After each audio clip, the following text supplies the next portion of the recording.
یہ طاق جہاں راتاں نے کہتے یہ نہیں کہتے سارے آخری نبی علیہ السلام پورا عشرہ نہیں وہ تو آپ نے کہا تحرو تلاش کرو لیلۃ القدر پورا جو عشرہ کوئی اللہ دی منظوری کرو نہیں ہن چند ویکھن چ بھی غلطی لگ جاندی ہے تے ہن کیڑا پتہ بھی وہ کیڑی رات ہے شاید وہ اگے اللہ نے نصیب کرنے آپ نے دے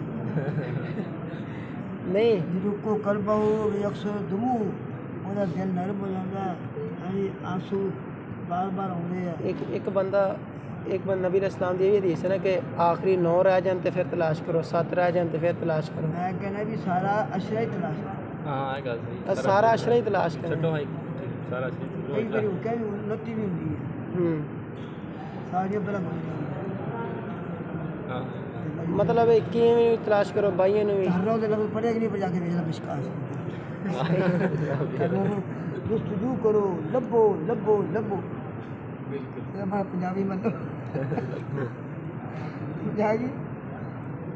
لیکن کچھ لوگ اس کی نشانیاں بتاتے ہیں لیلۃ وہ کہتے ہوتے ہیں نا سورج کی شعائیں نہیں ہوتی کم ہوتی ہے جس کو یہ کبھی نصیب ہو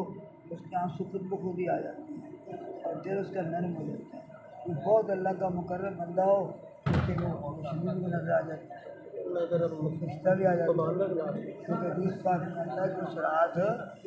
جبریل علیہ السلام کی کب پوری جماعت فرشتوں کے لیے اترتی ہے جو بیٹھا ہو کھڑا ہو اللہ کی بات کرتا ہو اس کو سلام پیش کرو پڑھ جائے گا مشکل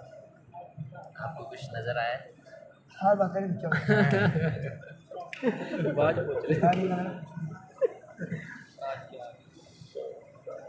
آپ کو بات بتائی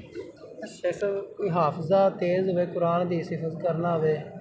تے ایدا کوئی کڑیا قاعدہ پھر دسوں گا ٹھیک کیا ہوگا صحیح یہ آتا ہے اصل بھی